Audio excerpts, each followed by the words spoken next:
तुम्हारा? तोड़ दिया ना अचार का मर्तबान, सारा का सारा अचार बर्बाद हो गया। अरे कमबख्तो, तुम्हें 1000 बार कहा है कि यहाँ धमा चौकड़ी मत मचाया करो, लेकिन मेरी सुनता कौन है इस घर में?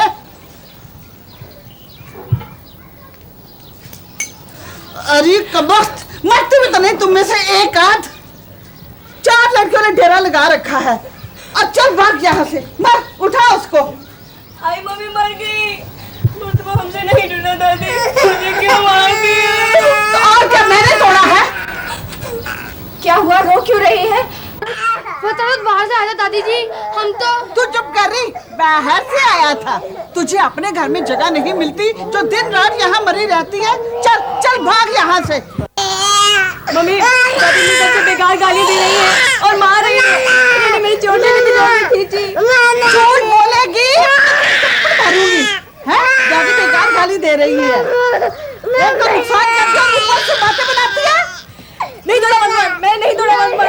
दादी को तो हमारी शक्ल से भी नफरत है, मौका मिलते ही मारने पीटने लग जाती है। महेश को तो ऐसे लाल लड़ाती है। चुप कर। अम्मा जी, उसकी भी तो सुन लीजिए। ले जा इस बच्चे को यहाँ से, चल लेके जा।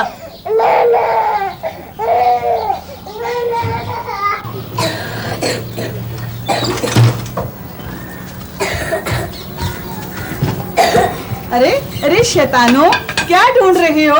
वो दादी हमारी गिल्ली दादी अंदर आई थी। देखा देखा, इनकी गिल्ली से टूटा था मर्तबान। मम्मी मम्मी महेश और उमेश ने तोड़ा और मुझे मारा दादी ने। भैया ये रही गिल्ली, चलो तुम चलो, हम आते हैं।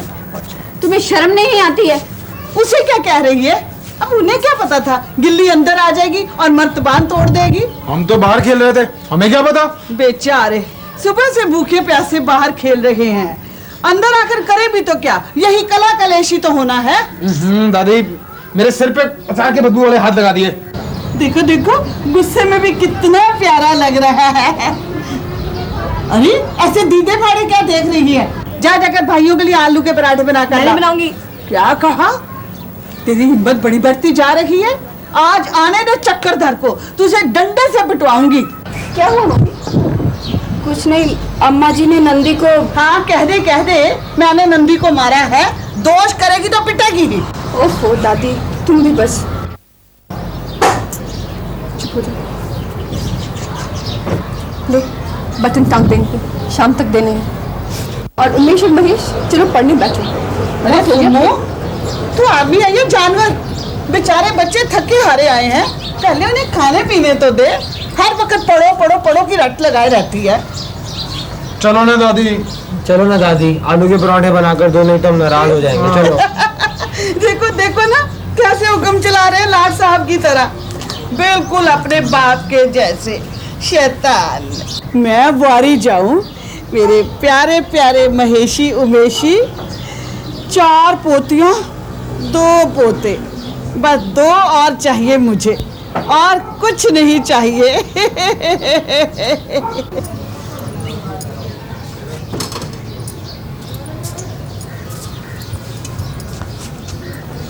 अरे अरे, क्या कर रही है? कांच मुंह में लग जाएगा, मर जाएगी।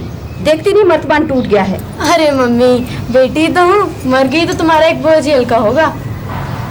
ऐसे बोलना बोल बेटी, मैंने तो तुझे भी उतनी ही तकलीफों से जन्म दिया है जितनी तकलीफ से लड़कों को। कैसे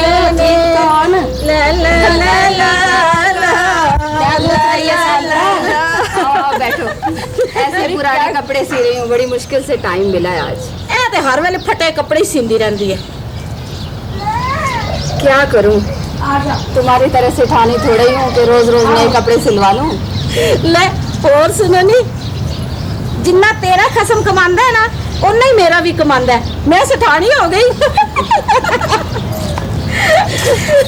अरे तू शरीर से सेठानी ही लगती है, मोटी ताजी सेठानी। और क्या बई गल ये आदमी की कमाई नू खाण वाले 9 मुंह ते मेरे घर दे विच 3 बंदे। सेहत ते आपे चंगी होनी है। हाँ भाई, तेरा तो बस लाखों में एक है ना। और की, मेरा ते लखा वर्गा एक पुत्र जे। फिर मेरे सिर पे सास भी तो नहीं ना। ये तो ठीक ही कह रही हो बेबी, शांता रानी की सास भी तो लाखों में एक है ना।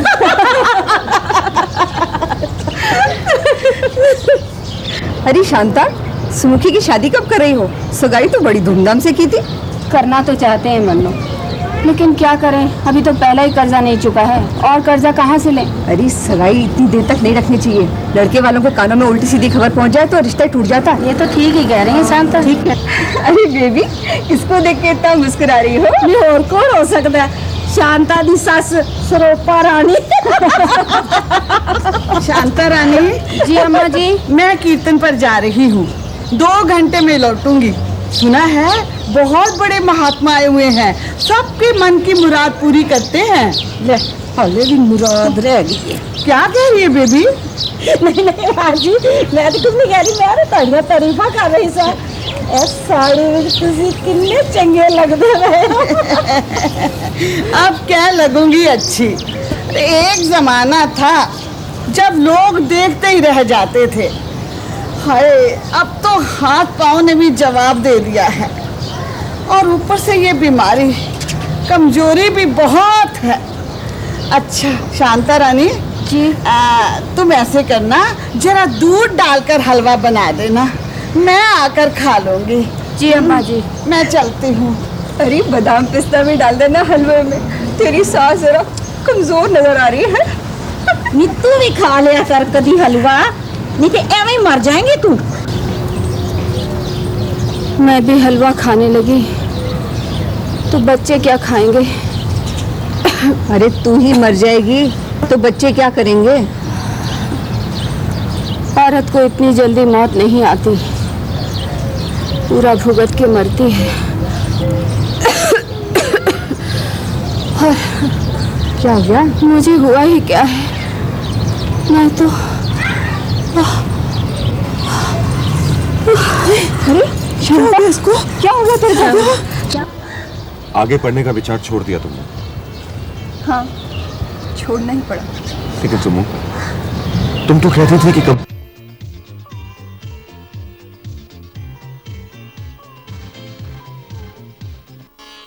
किस सोच में डूब गई? कुछ भी तो नहीं।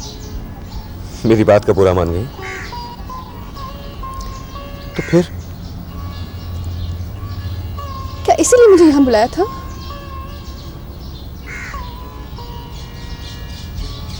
सुमो,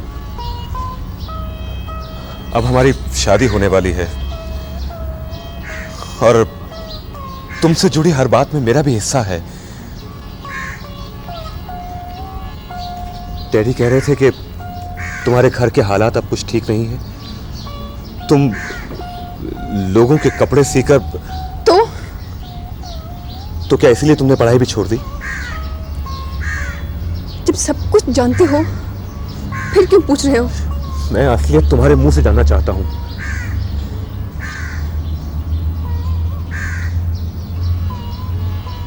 तो सुनो राघव, मुन्नी के जन्म पर मम्मी मरते मरते बची थी। उनके इलाज के लिए बहुत कर्ज लेना पड़ा था। अब एक पापा अकेले कमाने वाले और हम कुल मिलाकर 9 खाने वाले। अब ऐसे में मैं पापा का हाथ न बटाती तो तुम ही कहो गुजारा कैसे होता? तो इसका मतलब ये तो नहीं कि पढ़ाई छोड़ दो। सुमो, तुम मेरी होने वाली पत्नी हो, तुम्हारा हर दुख और परेशानी बांटने का मुझे अधिकार है। अगर हालात इतने ही खराब हो गए थे तो मुझसे कहती, मैं तुम्हारी सहायता करता। मुझे किसी की दया नहीं चाहिए राघव। नहीं सुमो, मैं तुम पे दया नहीं कर रहा हूं। तुम जानते हो राघव कि मैं पढ़ना चाहती थी, जिंदगी में कुछ बनना चाहती थी, लेकिन अपने परिवार को इस तरह मुसीबत में छोड़कर मैं... परिवार, माता पिता, नंदी, विद्या, मुन्नी, हर पार वही कहानी। इतना सब कहने का अधिकार मैंने तुम्हें नहीं दिया है। Oh, to hell with your अधिकार। सुमो, तुम्हारे पिताजी एक मामूली क्लर्क हैं। अपनी सीमित आय में उन्होंने एक के बाद एक करके 5 बच्चों को पैदा किया, सिर्फ बेटा पाने की चाह में। और अब अपनी गृहस्थी का सारा बोझा बेटी पर डालकर पेटों को ऐश करने के लिए छोड़ दिया। राघव,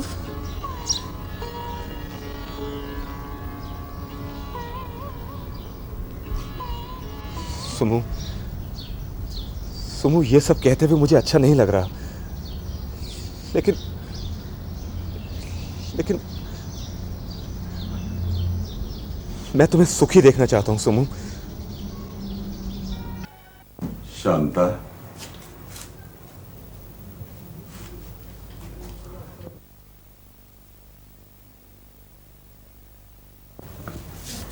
तुम्हारे लिए खाना लाऊं, खाना खा लो। नहीं, मन नहीं कर रहा। आप यहाँ क्यों चले आए? अम्मा जी नाराज होंगी। तबीयत खराब थी तो डिस्पेंसरी चली जाती। वहाँ लाइन में खड़े होने की हिम्मत नहीं है मुझ में। सुनो, लगता है अब मैं नहीं बचूंगी। ऐसे क्यों बोल रही हो? सच, लगता है अब बुलावा आ गया है। बेचारी सुमू के सर पर सारे घर का बोझ छोड़कर अभी तो उसके हंसने खेलने के दिन थे।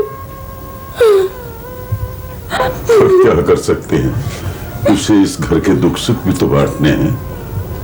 क्यों? हमारी करने का नतीजा वो क्यों भुगते? हमारी दुर्दशा के जिम्मेदार आप और अम्मा जी हैं। शांता, आज मुझे कह लेने दो। मर गई तो मन की मन में ही रह जाएगी। शादी से पहले कैसे कैसे सपने देखे थे। मेरा एक छोटा सा सुखी परिवार होगा और मेरे बच्चे बड़े होकर बड़े बड़े ओहदे पे काम करेंगे। नालायक औलाद से ये आशा कहां। इन दोनों की बदमाशियों ने नाक में दम कर रखा है।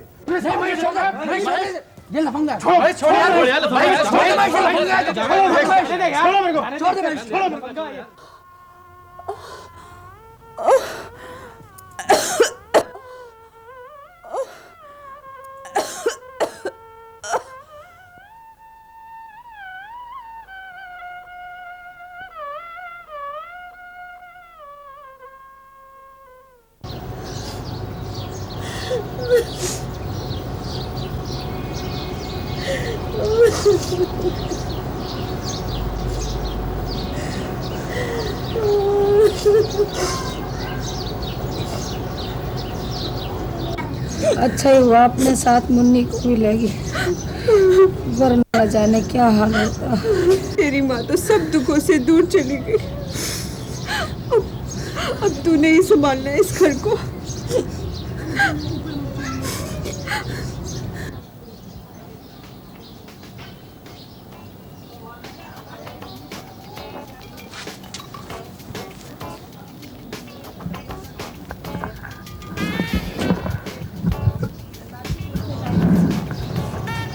अबे बस, इतने सही बर्तन सारे उठा जाऊंगा तो दीदी खाना काहे में पकाएगी? दीदी का बच्चा, रोज कर्जा ले लेकर शराब पीते हो, जुआ खेलते हो।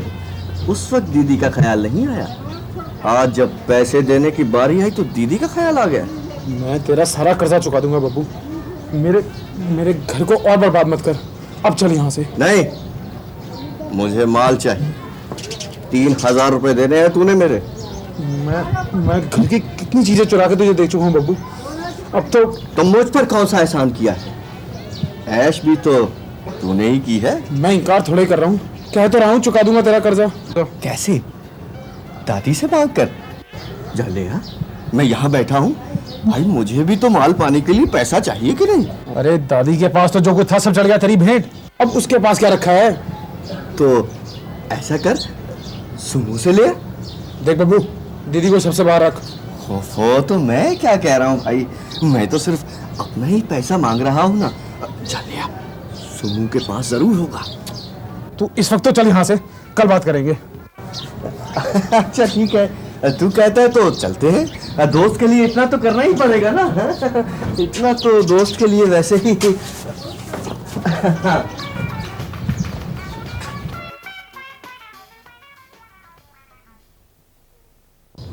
तेरी माँ जिंदा होती तो पापा, कितने महीनों से बिस्तर में बीमार हुआ हूं। जिन पोतों पर अम्मा अपनी जान छिड़कती है, अकर दिखाया बेटी उन्होंने। महेश मेरी कमर तोड़ गया। अब ये उमेश मैं दीदी का सहारा बनूंगा पापा। महेश भैया की तरह मैं घर से भागूंगा नहीं। अरे क्यों पीछे पड़े हो मेरे इकलौते पोते के? तुम सबकी आंखों में खटकता है बेचारा। दादी, तुम बीच में मत बोला करो। सुन लिया, तेरी बेटियां बहुत अच्छी हैं। बेटों को तो हर वक्त कोसता ही रहता है, इसीलिए तो महेश घर से भाग गया। न जाने कहाँ भटकता होगा बेचारा। ओफो दादी, हर वक्त ना झगड़ा करो। चलो रोना बंद करो। नंदी के ब्याह के बारे में तुमसे सलाह करनी है कुछ। चल विद्या, तू जा नंदी के पास बैठ। वो महारानी तो अंदर बैठे रोए जा रही है, जैसे पहाड़ टूट पड़ा हो उस पर। उसके मन में क्या हो रहा है दादी, ये तुम क्या जानो। उसे हम सब की बहुत फिक्र है। चलो आओ। हाय हाय, कितना गंद डाल रखा है यहाँ पर। ओफो, ये लोग तो कुछ देखते नहीं हैं, पूरा घर गंदा पड़ा है। वो लोग भी अभी तक नहीं आए, न जाने उनके मन में क्या होगा। सुमो, ओ सुमो। आई दादी। अरे कहाँ पर गई? मिठाई तैयार है ना? दादी दादी दादी, वो लोग आगे हैं। आगे? ओफो, जल्दी मिठाई घर तैयार रखो, उनको लेके आ जाना। अच्छा दादी। देखो आज क्या होता है।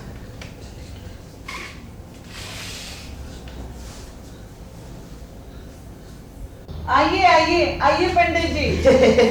नमस्कार जी, नमस्कार नमस्कार जी, नमस्कार। आगे बेटी बैठ जाओ। वो क्या है जी कि मैं हमेशा आपका मकान भूल जाता हूँ। हर बार भूल से पड़ोसियों के घर में चला जाता हूँ। तो क्या हुआ पंडित जी, इस तरह आप नए जजमान भी तो ढूंढ निकालते हैं। जजमान, ये तो ब्राह्मण के प्रति जनता का स्नेह है, इसीलिए जहाँ जाते हैं सत्कार पाते हैं।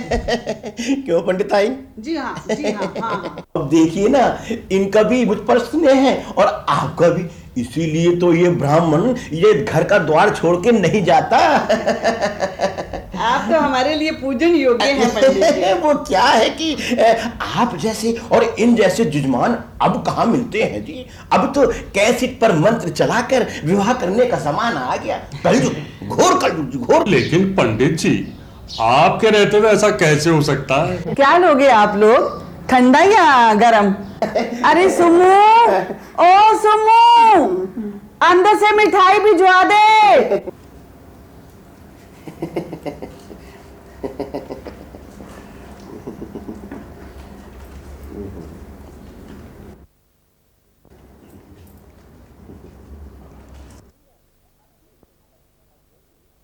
सुंदर, अति सुंदर।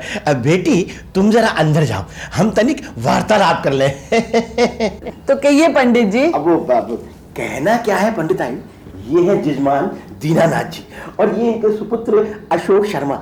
आप तो जानती हैं, मिल चुकी हैं पहले। जी हाँ, जी हाँ। आपको कुछ पूछना है तो पूछिए। पूछिए। और तो सब ठीक है, पर इतने बड़े शहर में रहते हुए भी आपने अपनी लड़की को ज्यादा पढ़ाया लिखाया नहीं, जबकि आजकल सरकार की तरफ से पढ़ाई लिखाई की इतनी सुविधाएं दी गई। जरूर दी गई होंगी, साथ में खाना पीना मुफ्त नहीं है। तुम्हारे तो ले दे के बस एक लंगड़ा बेटा ही है, पढ़ा लिया तो कौन सी बड़ी बात हुई। हाँ तो पंडित जी, आप मतलब की बात कीजिए। शादी चाहे पहले हमें छोटी की क्यों ना करनी पड़े, हम कर देंगे। जैसी आपकी इच्छा, जैसी आपकी इच्छा। तुम कहो ना, शादी तुमको करनी है। जी हमें ये रिश्ता मंजूर है। ठीक है, देखिए हमें दहेज नहीं चाहिए, बस लड़की सुशील हो। अजी दहेज आप मांग कैसे सकते हैं?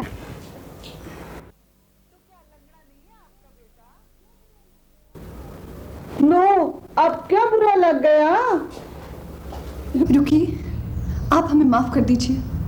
1 मिनट बैठिए तो सही, मैं आपके हाथ जोड़ती हूँ। आप तो समझदार हैं, वो अनपढ़ हैं, उनकी बात करने का तरीका ही ऐसा है। आप सुमुखी जी, नंदी और मैं एक दूसरे को पहले से जानते हैं और एक दूसरे से प्रेम करते हैं। इसी कारण मैं डैडी को मना के यहाँ लाया था। इनकी गलती नज़रअंदाज कर दीजिए। इनकी तरफ से मैं आपसे हाथ जोड़कर माफ़ी मांगती हूँ। मेरी बहन से आपको कोई शिकायत नहीं होगी। नहीं बेटी नहीं, यूं हाथ मत जोड़ो। हमें तुम्हारी बहन मंजूर है, लेकिन बस फिर ये रिश्ता पक्का समझ लीजिए। बधाई हो बधाई, बहुत बहुत बधाई हो। और जगन्नाथ जी आपको भी बधाई हो, अब तो बात पक्की हो गई ना। पापा यहाँ होते तो कितने खुश हो जाते हैं। अब आपके पापा की तबीयत कैसी है? पहले से अच्छे हैं, लेकिन मम्मी के चले जाने के गम ने उन्हें कुछ बेजान सा कर दिया है। आप शादी की तैयारियां शुरू कीजिए। ईश्वर ने चाहा तो जब तक अस्पताल से आ जाएंगे। मेरी कभी ज़रूरत पड़े तो हिचकेगा नहीं। मैं आपका छोटा भाई हूँ सुमो दीदी। ज़रूर। अब तो इस घर का सहारा तुम ही हो अशोक। तुम्हारा धीरज और साहस देखकर हैरानी होती। तुम्हारी जैसी बेटी पाने के लिए चक्रधर जी ने बड़े पुण्य किए होंगे। अच्छा, सुखी रहो।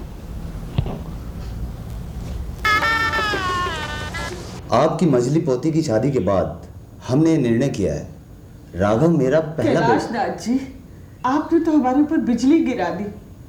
सुम्मू के दिल पर क्या बीतेगी? राघव की बात पक्की करने से पहले। आपसे ये कहते हुए मुझे बहुत बुरा लग रहा है, लेकिन मैं मजबूर हूँ। आपकी तो जुबान हिल गई, लेकिन मेरी पोती की जिंदगी तो बर्बाद हो गई। मेरा बेटा सुनेगा तो। अपनी पोती की जिंदगी बर्बाद करने वाले आप और चक्रधर जी हैं अम्मा जी। आपने अगर अपनी लड़कियों को पढ़ा लिखा कर इस काबिल बनाया होता तो आज ये दिन देखना नहीं पड़ता। आप एक बार फिर से नहीं विचार कर सकते कैलाशनाथ जी? मेरी सुमुखी बड़ी सुशील लड़की है। आशा है आप लोग राघव की शादी में जरूर आएंगे और उसे आशीर्वाद देंगे। अच्छा तो अम्मा जी नमस्ते।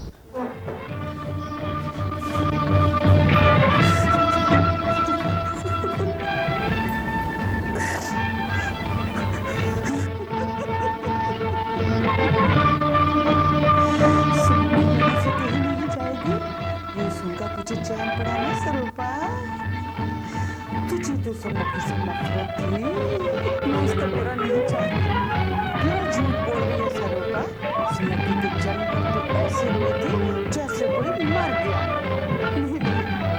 मैं उसकी दादी हूँ, वो मेरी पोती है। क्या तू सचमुच अपने को सुमुखी का कर्जदार मानती है ना?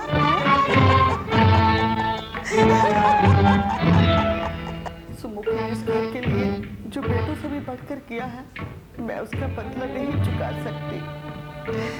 उसके ऊपर जो अत्याचार मैंने किए हैं उसे मैं नहीं मिटा सकती।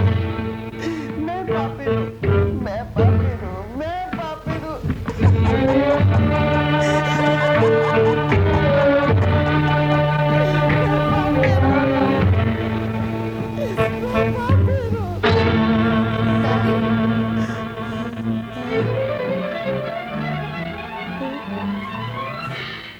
दादी,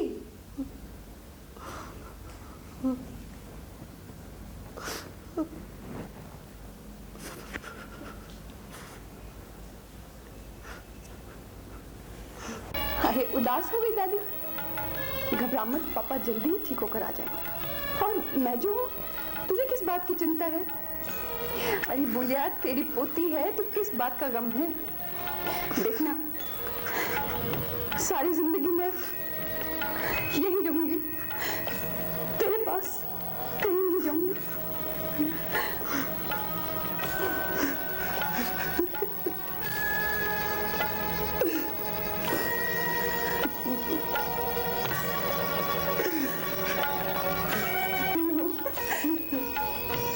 मैं तेरे 5 चरण छू रही हूँ बेटी, इससे शायद मेरे पाप कुछ कम हो जाए।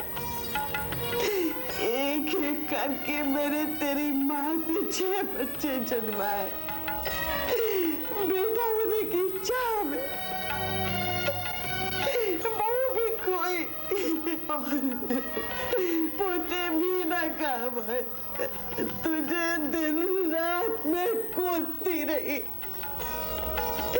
लेकिन बेटी तूने मुझे जता ही दिया कि बेटी भी बेटे के बराबर होती है।